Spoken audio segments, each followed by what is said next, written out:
Good morning. Class শুরু হচ্ছে। আজকে শুরুতেই বলে রাখি, আজকে আমি একটু ক্লাসটা একটু অল্প সময়ের জন্য ক্লাস নেব। আমি একটু আবার এখন বের হবো, বের যাবো তো আজকে অল্প সময়ের জন্য ক্লাস নেব। আর একটা এক্সট্রা ক্লাস আমি একটু যদি পারি কালকে যদি হয়, আর না হলে আগামী সপ্তাহে শনিবার বা রোববারে হয়তো আমরা, বা সোমবারে, সোমবারে না, শনিবার, শনিবারে দেখি নেওয়া যায় কিনা একটা এক্সট্রা ক্লাস, বা শনিবার অথবা মঙ্গলবারে ক্যাম্পাসিয়ার সাথে কথা বলে নেব। আমাদের আজকে হচ্ছে যে আমরা একটু দেখবো, এটা একটা ছোট একটা টপিক, যে আসলে প্লাস্টিক ইনস্টেবিলিটিটা কিভাবে কিভাবে হয়। আমরা প্লাস্টিক ইনস্টেবিলিটি আমরা নাম শুনেছি, আমরা অন্যভাবে এটার নামটা জানি, নেকিং যেটা হয় সেটা সেটা আসলে বেসিক্যালি সেটা কিভাবে হয় সেটা একটু আমরা এখানে আমরা দেখবো। তো আমরা জানি কি, আমরা আমরা ক্রিস্টালের মধ্যে ইয়েল্ডিং তো হয়, আমরা সবাই সেটা জানি। প্লাস যদি ব্রেইন বলি বা ক্রিস্টাল যেভাবেই বলি, তারা মনে করে একে অপরের সাথে সুন্দর করে তারা ফিট হয়ে বসলো, কিন্তু বসে তারা হচ্ছে কি একটু তো তাদের মাঝখানে গ্যাপ থাকে, সেই গ্যাপ গুলো থেকে আমাদের কোথা থেকে আসে, এই গ্যাপ গুলোর মধ্যে যখন তাদের বাউন্ডারি যে এরিয়া গুলো থাকতেছে, সেই বাউন্ডারি এরিয়া গুলোতে আমাদের কিছু গ্যাপ থাকে, সেই গ্যাপ গুলোতে ওখানে ভ্যাকেন্সি থাকতে পারে, সেখানে ডিসলোকেশন থাকতে পারে, নানান রকমের জিনিস থাকতে পারে। তো এইভাবে করে করে আমাদের এই আমাদের ক্রিস্টাল গুলো তৈরি হচ্ছে, একটা পলিক্রিস্টালাইন ম্যাটেরিয়াল আমরা সেখানে পাচ্ছি। তো এই গ্রেন গুলো যখন তারা আরেকটা গ্রেনের সাথে মিক্স করে, কোথায় মিক্স করে, তারা গ্রেন বাউন্ডারিতে মিক্স করে, ক্রিস্টাল স্ট্রাকচার ডিস্টার্ব হয়, কিন্তু বন্ড গুলো তারা থেকে যায়। তাহলে হচ্ছে যে মানে তারা বেসিক্যালি এই একটা আরেকটা ওরিয়েন্টেশনটা একটু ডিফারেন্ট হয়ে যাচ্ছে, একটা ভাবে ওরিয়েন্টেড হয়ে আছে গ্রেন গুলো, হয়তো একটা মনে করো 100 ডিরেকশনে ওরিয়েন্টেড হয়ে আছে, আরেকটা হয়তো মনে করো হয়তো অন্য আরেকটা ডিরেকশন ওরিয়েন্টেড হয়ে থাকবে। ওরিয়েন্টেড হয়ে মানে গ্রেন গুলো মনে করি একটা গ্রেন গুলো যে কোনো একটা ফেস যদি আমরা রেফারেন্স করি, সেগুলো যেভাবে সাজানো আছে সেটার কথা বলা হয়। এবার হেক্সাগোনালে যদি হয়, মনে করি হেক্সাগোনাল হচ্ছে বেসাল প্লেন গুলো, কিভাবে সবগুলো বেসাল গ্রেন গুলো বেসাল প্লেন গুলোকে রেফারেন্স করে, যে এই এই পলিক্রিস্টালাইন ম্যাটেরিয়ালের তার বেসাল গ্রেন গুলো সব হচ্ছে এই এই মনে করো 10 ডিগ্রি করে আছে, 15 ডিগ্রি করে আছে, 20 ডিগ্রি করে আছে। তো এরকম করে করেই আমাদেরকে ম্যাটেরিয়াল গুলোকে সাজানো হয়। তো বেসিক্যালি এটার ভিতর দিয়ে আমাদের ম্যাটেরিয়াল গুলো একদম ব্লক আকারে এভাবে করে করে তারা নানান ভাবে নানান শেপে তারা আমাদের তৈরি হচ্ছে। গ্রেন গুলোর শেপ চেঞ্জ হয়, গ্রেন গুলো কখনো ইকুয়েক্সড হয়, কখনো গ্রেন গুলো ইলংগেটেড হয়, আমরা অনেক সময় প্যানকেক বলি, কখনো এটাকে ছোট ছোট করে তারা দেখা যাচ্ছে ইকুয়েক্স হচ্ছে, সব দিকে তারা সুন্দরভাবে সামনে হয়ে আছে, কোনো দিকে বেশি বাড়তি নাই। নানান ভাবে আমাদের ব্রেন তৈরি হয়। আমরা অলরেডি রিক্রিস্টালাইজেশন নাম শুনেছি, রিকভারি নাম শুনেছি, রিকভারি বা রিক্রিস্টালাইজেশন পলিগনাইজেশন হচ্ছে আমাদের রিকভারি হচ্ছে হয়ে, তারপর হচ্ছে আমাদের পলিগনাইজেশন আমাদের রিকভারি হয়ে, তারপর হচ্ছে ছোট ছোট ব্রেন সাবব্রেন থেকে যে নতুন ব্রেন গুলো তৈরি হচ্ছে সেগুলোকে আমরা বলছি হচ্ছে রিফাইন্ড ব্রেন বা রিক্রিস্টালাইজড ব্রেন। এভাবে করে করে আমাদের ন্যাচারাল ভিতরে আমরা প্রপার্টি তৈরি করছি। ম্যাটেরিয়ালের ভিতর প্রপার্টি তৈরি করছে, আমরা কখনো তাকে বলি হাই স্ট্রেংথ ম্যাটেরিয়াল, কখনো বলি তাদেরকে আমরা টাফ ম্যাটেরিয়াল। তো টাফ কি আর হাই স্ট্রেংথ কি আমরা সবই আস্তে আস্তে আমরা দেখবো। এখন থেকে হচ্ছে আমার যে হ্যান্ডআউট, রিটেন হ্যান্ডআউট যেটা ছিল সেটা শেষ, ওটা ওই যে 3টে চ্যাপ্টারই ছিল। তো এরপরে হচ্ছে আমি বইয়ের কপি দিয়ে দেবো, যে আমাদের কোন কোন বইয়ের যেগুলো আছে, কিছু হচ্ছে আমরা এসবি বই থেকে পড়বো, কিছু আছে হচ্ছে আমাদের মেয়ারসন চাওলা, কিছু আছে আরো কিছু যেটা হার্সবার্গ একটা বই আছে বা ডিটারের বই, এগুলো থেকে আমরা বইয়ের চ্যাপ্টার থেকে পড়বো। ঠিক আছে? তো যখন হচ্ছে আমাদের একটা এই যে এটা কি সিঙ্গেল ক্রিস্টাল না পলিক্রিস্টালাইন ম্যাটেরিয়াল সাদিকা? পলি। পলিক্রিস্টাল কিভাবে বুঝলাম, এখানে আমরা 3টে গ্রেন দেখতে পাচ্ছি, তাই না? মনে করো আমাদের যখন আমাদের ম্যাটেরিয়ালটাকে যখন আমরা ইনএক্সিয়াল একটা টেনসাইল স্ট্রেস দিলাম, তো তখন সেটার ভিতরে আস্তে আস্তে ডিসলোকেশন গুলো মুভ করা শুরু করলো। তো মুভ করা শুরু করলো, কি করলো, তারা স্লিপ প্লেনের সাথে যেগুলো, যে প্লেন গুলো আমাদের স্লিপ প্লেন যেগুলো আছে সেখান থেকে আমাদের তারা মুভ করা শুরু করলো। কি হলো, slip begins in grain when slip planes are nearly parallel to tau as possible, for example grain one. তারা মনে করো এই প্লেনে তারা শুরু করলো মুভ করাটা। মুভ করাতে আস্তে আস্তে তারা কি করলো, যেটা মনে করো ধরে নিলাম ওই এই প্যারালাল টু টাউ এসব, এটা একটু আমরা একটু বাদ দিয়ে আমরা চিন্তা করি, মনে করো এই প্লেনটাতে তারা মুভ করা শুরু করলো, করার পরে এই প্লেনের কাছাকাছি অ্যাঙ্গেল যেটাতে আসছে তারা সেখানে আস্তে আস্তে তারা সেইটাতে তারা আস্তে আস্তে মুভ শুরু করলো। হ্যাঁ, কারণ এটা যতটুকু ছিল, মনে করি এটা 100% ফেভারেবল কন্ডিশনে ছিল, তো এটা একটু অন্য ডিফারেন্ট ডিরেকশনে আছে, এটা আরো ডিফারেন্ট ডিরেকশনে আছে। তো একের পরে মনে করো 2-এ আস্তে আস্তে একটু শুরু হলো, তারপর আস্তে আস্তে 3-এ শুরু হলো, ওইভাবে করে তারা শুরু হবে। প্রথমে শুরু হবে, সবগুলোতে একসাথে শুরু হবে না। তো আমরা, তারা মনে করো 1-এ শুরু হলো, আমরা এটা আগেও দেখেছি, 1-এ শুরু হলো, হওয়ার পরে তারা মনে করো কাছাকাছি যে ওরিয়েন্টেশনে যে স্লিপ থাকবে সেটাতে শুরু হবে, তারপর আস্তে আস্তে 3-এ শুরু হবে। 1-এ যখনই স্লিপ শুরু হবে তখনই হচ্ছে আমাদের, তখন আমাদের কি হচ্ছে, ইয়েল পয়েন্টে তখন কোথায় পাচ্ছি, 1-এর কারণে পাচ্ছি না 2 বা 3-এর কারণে পাচ্ছি, মানে একের 1-এর কারণে হচ্ছে আমাদের ইয়েল্ডিং শুরু হবে। হ্যাঁ, এখান থেকে এইটুকু পর্যন্ত ছিল ইলাস্টিক, নিচে পুরোটা ছিল ইলাস্টিক, এখান থেকে আমাদের ইয়েল্ডিং শুরু হয়ে গেল। তো তারপরে হচ্ছে কি, তারপর আস্তে আস্তে যখন আমাদের অন্যান্য প্লেন গুলোতে যখন আমাদের আস্তে আস্তে ডিফর্মেশন শুরু হতে থাকবে, তখন সেগুলো কোন কন্ডিশনে, সেগুলো হচ্ছে ওই যে যখন আমাদের স্ট্রেন হার্ডেনিং এর পর্যায়ে থাকছে, ডিসলোকেশন এখানে আসলো, পাইলাপ হলো, পাইলাপ হওয়ার কারণে এইখানে আমাদের আরো কিছু ডিসলোকেশন সে জেনারেট করছে, বা লেস ফেভারেবল যেগুলো ছিল সেগুলোতে ডিসলোকেশন মুভ করা শুরু করলো স্লিপ প্লেনে, তখন হচ্ছে আমাদের ওই স্ট্রেন হার্ডেনিং এর কন্ডিশনে যখন থাকতেছে তখন, তার মানে নতুন করে জিওমেট্রিক্যালি নেসেসারি যখন ডিসলোকেশন গুলো তৈরি হচ্ছে, এই যে 3 নম্বরটাতে, সেটা হচ্ছে কি নতুন করে ডিসলোকেশন তৈরি হবে, মানে হচ্ছে তারা স্ট্রেন হার্ডেনিং এ তারা কন্ট্রিবিউট করছে। ঠিক আছে, এভাবে করে করে আমাদের ম্যাট্রিক্সের ভিতরে ডিসলোকেশন মুভ করতে থাকবে এবং আমাদের স্ট্রেস এন্ড কার্ভটা এইভাবে করে, sorry, কার্ভটা হচ্ছে আমাদের এভাবে করে আমাদের ট্রান্সফার হতে থাকবে, যে আমাদের প্রথমে এভাবে থাকবে, কখন আমরা শার্প ইল পয়েন্ট পাবো, কখনো আমরা হয়তো পাবো না, তখন আমরা অফসেট নিয়ে আমাদের একটা ইউটিএস হয়তো আমরা পেলাম, ইউটিএস থেকে তারপর আস্তে আস্তে আমাদের চেঞ্জ হবে। এইখান থেকে এইটুকু, এটাকে বলতেছে হচ্ছে কার্ডের হার্ডেনিং পার্ট। হ্যাঁ, তারা এখানে হচ্ছে হার্ডেনিং হচ্ছে, আর ইউটিএস এর পরে যদি স্ট্রেসটা আস্তে আস্তে কমতে থাকে না, এটাকে বলা হচ্ছে সফটেনিং পার্ট।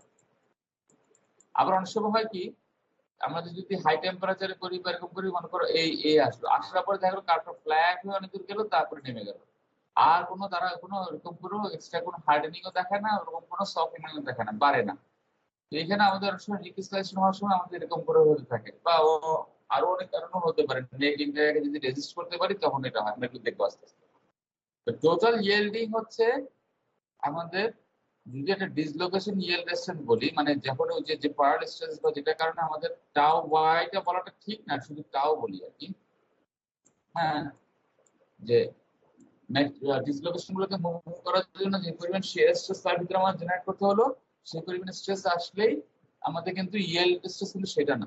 ইয়েল্ড স্ট্রেসটা আমরা আসলে কোথা থেকে পাবো, আমাদের আরো কিছু আমাদের স্ট্রেস, সবগুলো আরো যখন শুধু প্রথমটাই যে ফেভারেবল হবে সেটা একটা হলেই হবে না, আরো কাছাকাছি ওরিয়েন্টেশন যেগুলো আছে সবগুলো মিলিয়ে, টাইনি টাইনি ফ্যাক্টর মিলিয়ে আমাদের একটা একটা আমরা একটা ইয়েল্ড স্ট্রেস আমরা তখন সেখান থেকে পাবো।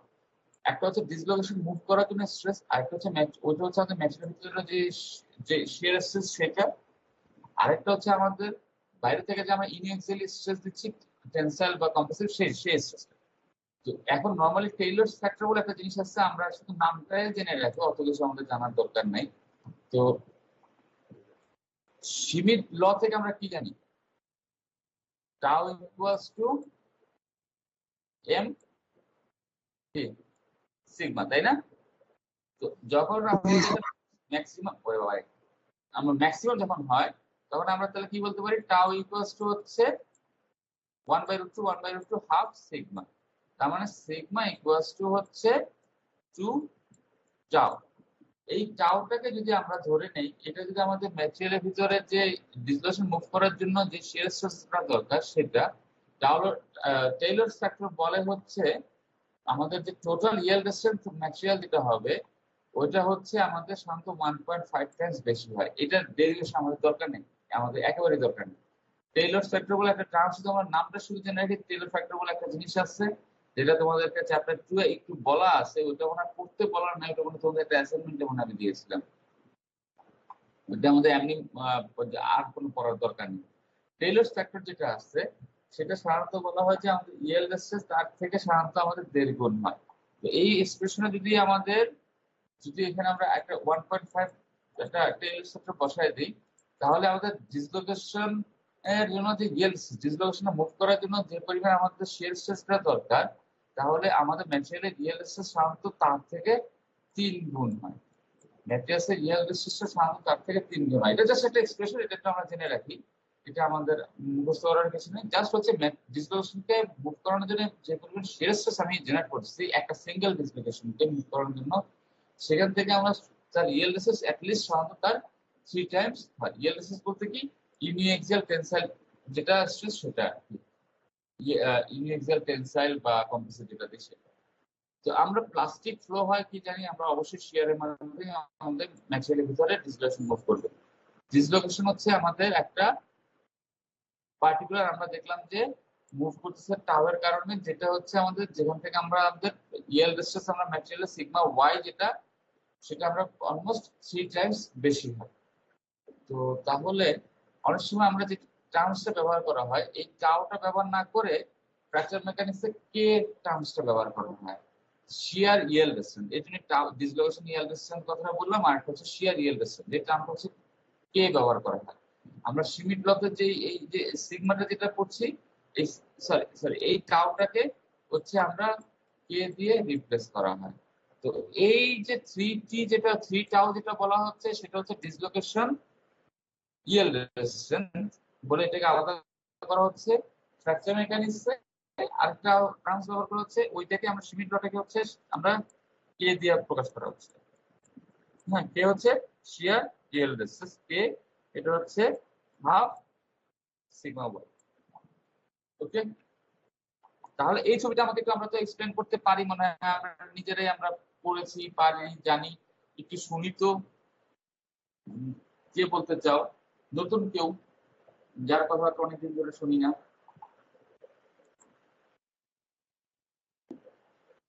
কে বলবা?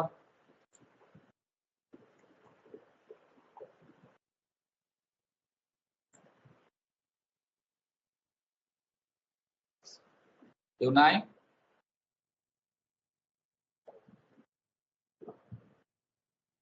কাউকে না পেলে সিয়ারের কাছেই যাই। সিয়ার আসো না কৌশিক? জি স্যার আছি।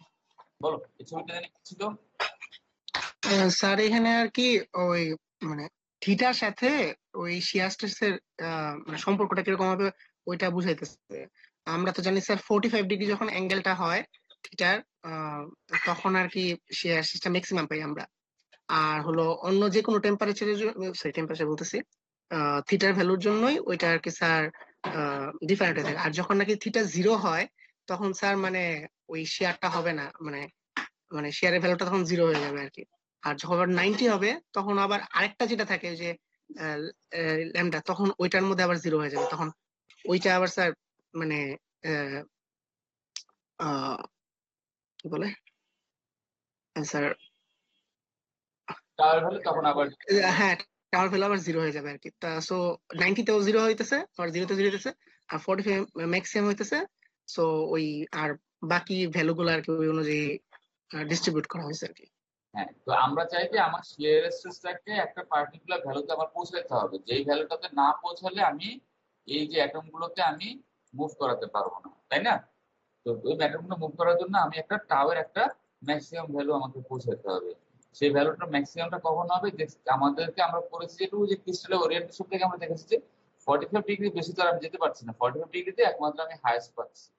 45 ডিগ্রিতে হাইয়েস্ট কি হচ্ছে, ওই যে টাও হচ্ছে আমাদের এই যে আমাদের হচ্ছে হাফ সিগমা, এভাবে করে আমরা পাচ্ছি। অন্যান্য গুলোতে যদি এক্সট্রিম কন্ডিশনে যদি প্যারালাল হয় অথবা যদি পারপেন্ডিকুলার হয়, সেই ক্ষেত্রে স্লিপ প্লেনটা যদি আমাদের এক্সিসের সাথে যে লোডিং সাথে স্লিপ প্লেনটা যদি আমাদের একবার কত হয়, 100% প্যারালাল হয় অথবা 100% পারপেন্ডিকুলার হয়, সেক্ষেত্রে আমরা কোনো ধরনের সেখানে শিয়ার স্ট্রেস আমাদের জেনারেট করবে না। তাহলে এইখানে দেখো, এইখানে আমাদের একটা গ্রেন, এখানে আমাদের একটা গ্রেন, মনে করো কোনোটা এইভাবে আছে, কোনোটা এইভাবে আছে, নানান ভাবে আছে, মানে ওরিয়েন্টেশন কোনোটাতে 48 ডিগ্রি 42 ডিগ্রি নানান ভাবে আছে। একটা যদি সিঙ্গেল ক্রিস্টাল হয়, যেগুলো মোটামুটি 45 ডিগ্রির কাছাকাছি সবচেয়ে বেশি থাকবে, সেগুলোতে আমাদের ডিসলোকেশন মুভ করা শুরু করবে। পলিক্রিস্টালাইনে কি হবে? এইটা হচ্ছে 45 ডিগ্রি। 45 ডিগ্রি যদি হয়, এখন কোন গ্রেনগুলো, যেই গ্রেনগুলো স্লিপ প্লেনের ভিতরে 45 ডিগ্রি সাথে মোটামুটি 45 ডিগ্রি করতে পারবে সেগুলোতে করা শুরু করবো। এটা হচ্ছে অ্যাভারেজ স্লিপ আমরা নেব। মনে করো 45 ডিগ্রি, মনে করো 44 হয়ে একটা হলো, 44.5 হলো, 45.1 হলো। এই জিনিসগুলো আমরা অ্যাভারেজ নিয়ে সেটা হচ্ছে আমাদের ধরে নেবো যে এই টোটালটুকু হচ্ছে আমাদের 45 ডিগ্রির সাথে আছে এবং এই টোটালটা হচ্ছে আমাদের কন্ট্রিবিউশন ফর আমাদের স্লিপ। এটা হচ্ছে আমাদের স্লিপের কন্ট্রিবিউশন। ঠিক আছে? তাহলে প্লাস্টিক ইনস্টেবিলিটি বলতে আমরা এখন কি বুঝি? প্লাস্টিক ইনস্টেবিলিটি হচ্ছে আমরা এই জিনিসটাকে, মনে করে আমি ম্যাটেরিয়ালটাকে ইনএক্সিলি পুল করছি। আমরা ইনএক্সিলি পুল করতে থাকলে তাহলে এটা কি হওয়ার কথা? আস্তে আস্তে তার লেন্থ কি হবে? বাড়তে থাকবে। আর এদিকে তার উইথ আমাদের কি হবে? আস্তে আস্তে কমতে থাকবে। তো এটা হচ্ছে ইউনিফর্মলি সব জায়গাতেই হবে। এইখানে কমে যতটুকু হবে, এইখান থেকেও যদি আমি এখানে হিসাব করি আমাদের একই রকমই আমাদের উইথটা কমবে, এবং লেন্থ আমাদের একই হারই বাড়তে থাকবে। এটা হচ্ছে আমাদের ইউনিফর্ম ডিফরমেশন। যে কোনো আমাদের স্ট্রেস স্ট্রেন কার্ভ যদি আমরা ড্র করি, স্ট্রেস স্ট্রেন কার্ভের এই যে ইল্ড থেকে ইউটিএস, তারপরে এই ইল্ড থেকে ইউটিএস পর্যন্ত হচ্ছে আমাদের ইউনিফর্ম ইলংগেশন হয়। মানে এইটুকু পর্যন্ত আমাদের প্রসেসর এরিয়া যদি টেনসাইল হয়, রিডাকশনটা আমাদের একই হারই হবে, সব জায়গাতে একই হবে। আমাদের যে ম্যাটেরিয়াল যদি আমাদের এটা যদি আমাদের স্যাম্পল হয়, এই গেজ লেন্থের পুরো রিজিয়নটা যদি আমি একই হারেই আমাদের ডিফর্মেশন হবে, ইউনিফর্ম ডিফর্মেশন। কিন্তু কিছু সময় পরে যাওয়ার পরে দেখা যায় কি কিছু পার্টিকুলার এরিয়াতে আমাদের ডিফর্মেশনটা দেখা গেল যে নেকিং হয়ে যাচ্ছে। নেকিং হয়ে যাচ্ছে মানে কি ওই জায়গাটাতে চিকুন হয়ে যাচ্ছে, কম্পেয়ার টু অন্যান্য জায়গার তুলনায় ওই জায়গাগুলোতে আমাদের চিকুন বেশি হয়ে যাচ্ছে। চিকুন যদি বেশি হয়ে যায় তার মানে কি তার এরিয়া রিডাকশনটা অন্যান্য জায়গার তুলনায় বেশি বেশি আমাদের এরিয়া কি হচ্ছে? রিডাকশনটা আমাদের বেশি হচ্ছে। এবং এরিয়া রিডাকশন যদি বেশি হয় ওই জায়গাতে ফোর্স দেখা যাচ্ছে যে বেড়ে যাচ্ছে। কেন বেড়ে যাচ্ছে সেটা বলতেছি। ফোর্স যদি বেড়ে যায় তাহলে এই জায়গাটাকে আমরা বলি হচ্ছে একটা নেক তৈরি হচ্ছে। গলায় আমাদের কি হয়? বডি এবং মাথা বেশি আছে, গলাটা ছোট না। যদি আমরা উইথ চিন্তা করি, এখানে ওরকম একটা নেক তৈরি হচ্ছে। এই জিনিসটাকে বলা হচ্ছে প্লাস্টিক ইনস্টেবিলিটি তৈরি হয়। এই প্লাস্টিক ইনস্টেবিলিটি তৈরি হচ্ছে আমাদের ইউটিএস এ এসে। ইউটিএস এ এসে আমাদের প্লাস্টিক ইনস্টেবিলিটি তৈরি হয়, একটা নেক তৈরি হওয়া শুরু হয়। নেক কিন্তু ইউটিএস এর আগে তৈরি হবে না। ঠিক আছে? ইউটিএস এ এসে যদি তোমরা 2-1 খেয়াল করে থাকো, ইউটিএস এ আসার পরেই আমাদের নেক তৈরি হওয়া শুরু হচ্ছে। এর আগে আমাদের নেক তৈরি হবে না। এখন আমার কোশ্চেন হচ্ছে, এখন আমাদের কেন এই জায়গাটাতে ফোর্স কেন বেড়ে যাচ্ছে, বা এই জায়গাটাতে আমাদের ডিফর্মেশন কেন বেশি হচ্ছে? একটু চিন্তা করে বলি কেন হতে পারে। স্লিপ প্লেন গুলো বেশি মুভ করতেছে এরকম। আচ্ছা, আমি বলি যে কোনো একটা কারণে এক জায়গাটাতে স্ট্রেস লোকালাইজড হয়ে গেল। হ্যাঁ, ফোর্স যদি লোকালাইজড হয়ে যায় ডিফর্মেশন কেন বাড়তে থাকবে?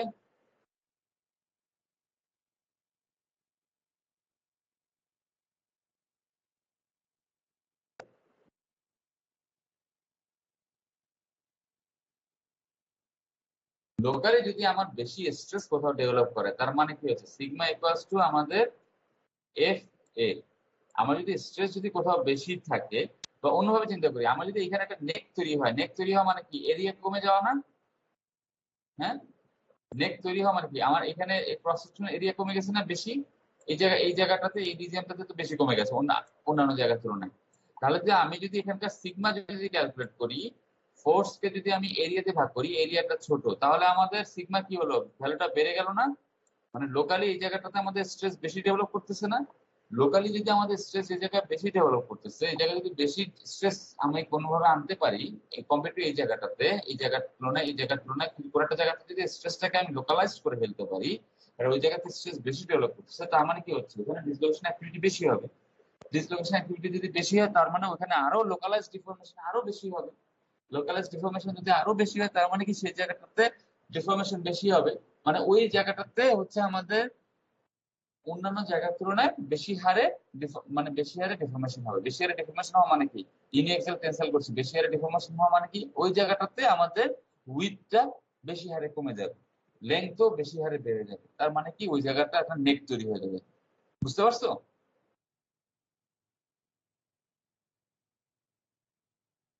এটা ক্লিয়ার হয়েছে? এটা এটা এটুকু তো আমরা বুঝতে পারছি। আরিফুল ইসলাম 38।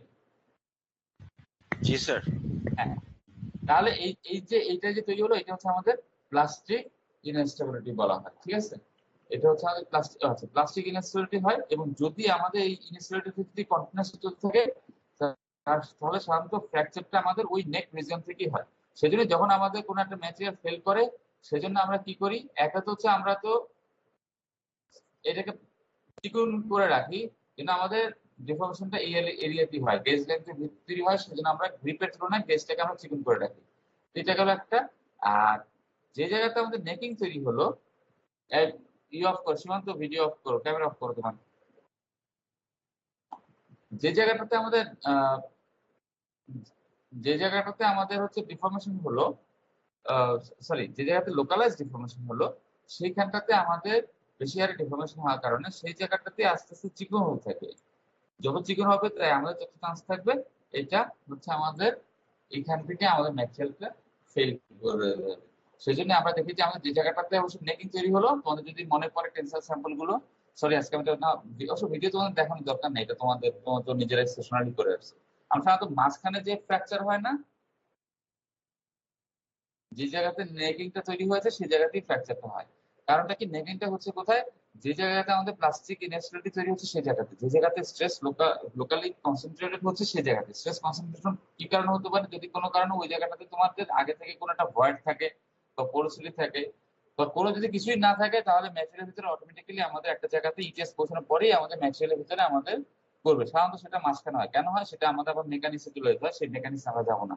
কেন মাঝখানে, এক্স্যাক্টলি মাঝখানে সাধারণত আমরা এক্সপেক্ট করতে পারি। তো আমাদের হলো, হওয়ার পরে আমরা এভাবে করে ম্যাটেরিয়ালটা আমাদের ফেল করবে। তো ফেল করবে আমাদের, যদি আমাদের কোথায় আমাদের নেকিংটা হবে, কোথায় নেকিংটা হবে হচ্ছে আমাদের, এই হচ্ছে আমাদের ইউটিএস।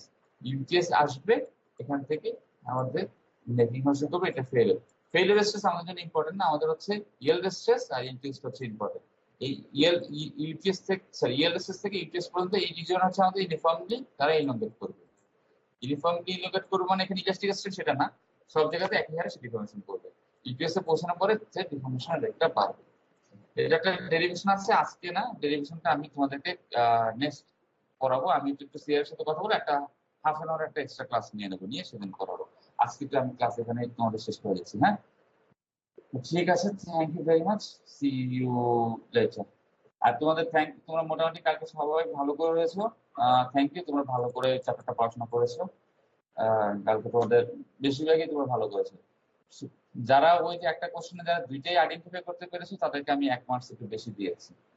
মানে দুইটা কারেক্ট অ্যান্সার ছিল, যারা আইডেন্টিফাই করতে পেরেছো, মানে যারা একটা করেছো তারাও মার্কস পেয়েছো, যারা দুটো করেছো তারা বেশি পেয়েছো। ঠিক আছে, ওকে, থ্যাংক ইউ ভেরি মাচ। আজকে আমি তোমার লিভ নিয়ে